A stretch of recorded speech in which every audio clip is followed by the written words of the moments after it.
Are you a first-time home buyer, and do you want to know what your responsibilities are in the home buying process? Today, I'm not only going to go over what your responsibilities are, but all the parties involved and their responsibilities as well.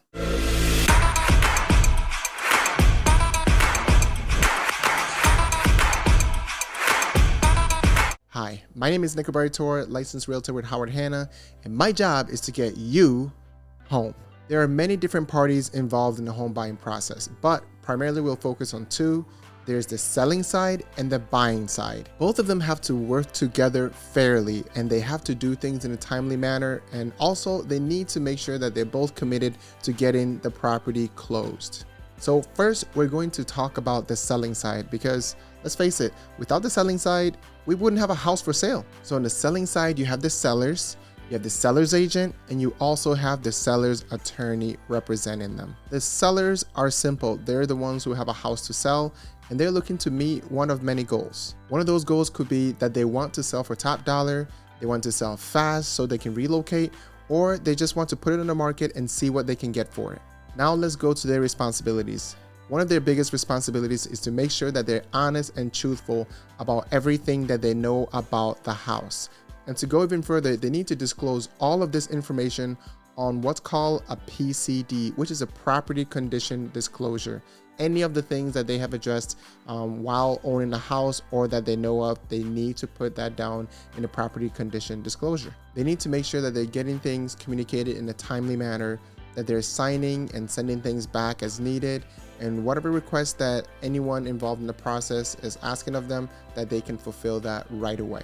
And now let's get to the seller's agent, also called the listing agent.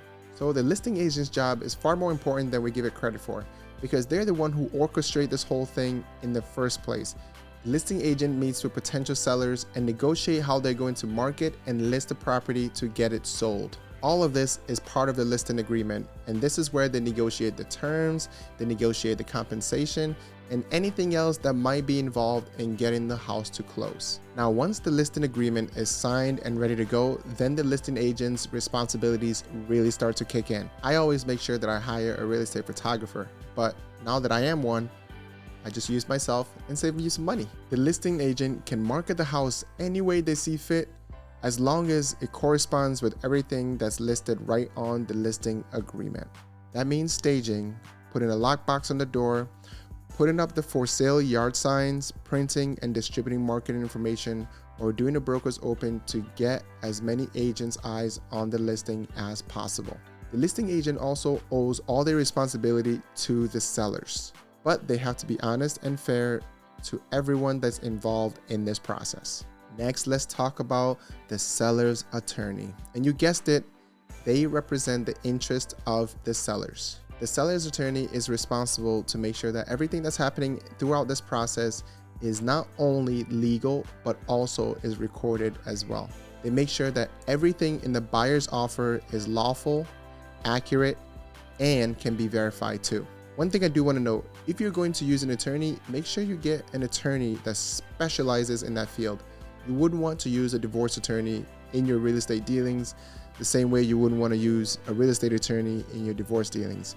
Trust me, from experience, it really does matter.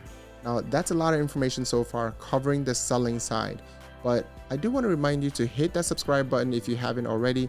It really helps me grow the channel and helps me to bring you more content, and also push that bell notification icon so whenever I drop content, you'll be the first to know. And now we're moving on to the buying side. Now on the buying side, you have a lot more parties involved. You have the buyers themselves, you have the buyer's agent, the buyer's real estate attorney, the buyer's lender, appraiser, you have the home inspector, but you also have home insurance and home warranty if needed as well. So the buyers are simply the people looking to buy a house. So their responsibilities are to honor the offer they made, to put a good faith deposit down to show the buyers how serious they are. The buyers also need to be honest and fair to everyone that's involved in the buying process. So just as with the listing agent, the buyer's agent negotiate the terms of the exclusive buyer's agreement, and they also negotiate compensation and any other terms that could be part of the process. Once the buyer's agreement is signed, then you're able to go to open houses and schedule showings. Now, you can always go to an open house by yourself. You don't need to go with a realtor, but just make sure you disclose to the realtors there that you already have an agent that you're working with. So this is important because you don't want to give the impression you aren't working with anyone, and you also don't want to overshare any information that might show your hand when you're making an offer on that property. The buyer's agent also needs to be honest and fair to everyone involved in the process. Let's go to the buyer's attorney. The buyer's attorney represents the interest of the buyers. Just like the seller's attorney, they need to make sure that everything that's happening in the process is legal and recorded. So the buyer's attorney does a title search, and they make sure that the ownership of the house can transfer from the sellers to the buyers. And something that's pointed out in that title search would be that they make sure there aren't any surprises such as liens or tax situations that will stop the house from being able to transfer hands from the sellers to the buyers. Most importantly, they also make sure that their buyers have the funds or the money to be able to close on the property. Now we've come to the buyer's lender. The buyer's lender are going to ask for an arm and a leg, and they're doing this for several reasons. They want to make sure that the buyers qualify for the mortgage they're getting and that they're going to be able to afford the house that they're looking to buy. It's also the responsibility of the lender to be very, very thorough in everything they're doing. They want to make sure that they're getting all the documentations, they verify the funds, and they ensure that they themselves can back the mortgage that they're going to be giving the buyer on that home. Next is the home inspector or the buyer's inspector. Now, this is a professional engineer inspector that the buyers pay for to be able to give them the rundown on everything that's good and bad on this house. Now, after the home inspector is done, they provide a comprehensive report that the buyer is then able to take back to the sellers and say, hey, perhaps can I get this fixed, or maybe we can renegotiate some money off the asking price. But this gives you a detailed report, and then you can use that as not leverage but facts. You're showing facts to the sellers of this is what we found and what can we do about this, if anything. And since the buyer pays for the home inspection, then the home inspector represents the interest of the buyers. Next is the bank appraisal or appraiser.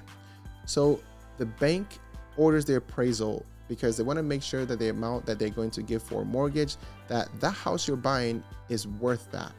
We're in a market where homes are appraising, but in the case that they don't, well, the bank needs someone to come up with the difference. And that difference is what the buyers offer for the house versus what the bank thinks is worth. Now, there's a couple ways to handle this. Either the buyers come up with the money, or they can come to the seller and say, hey, we need help to close. What can you do? And next, let's go to the buyer's home insurance. Now, this one is very simple. You wouldn't drive a car off the lot without car insurance. And the same thing, you wouldn't be buying a new house without having it insured in the first place. So this is required by the bank to make sure that before you close on a house, that there's insurance on the house, just in case. And lastly, the home buyer's warranty. Now, home warranty covers things like appliances, water heaters, or other miscellaneous things that can stop working when you first buy a house, because I've actually seen it happen from experience. So the home buyer's warranty is something that is optional, but also something that you should definitely consider. Not only does this give you a peace of mind, but you can spend your money on what's more important, like renovations or removing some gaudy wallpaper. If you're a first-time home buyer, this might seem like a lot, and it is, right? But that's why you have me as your buyer's agent. My duties and responsibilities are to you. I'm the one working with the selling side. I get all the information that's needed. I make sure they're doing what they're supposed to be doing. I look for any obstacles that may happen, and I make sure to keep you on the right track to get you home. There's a reason why it takes 30 to 60 days for a house to be able to close. And every market is different, and every house is different and has different needs. But we need to make sure that we're not focused on getting an offer accepted, but getting the house to close so you can get home. Now, if you have any questions as a first-time home buyer of where to start, how to find a real estate attorney, make sure to let me know in the comments below, or better yet, you can message me privately, and I read every comment and I make sure I answer and read every single message that I get as well. Thanks for watching. My name is Nekabari Tor, the Realtor, and I'll see you in the next one.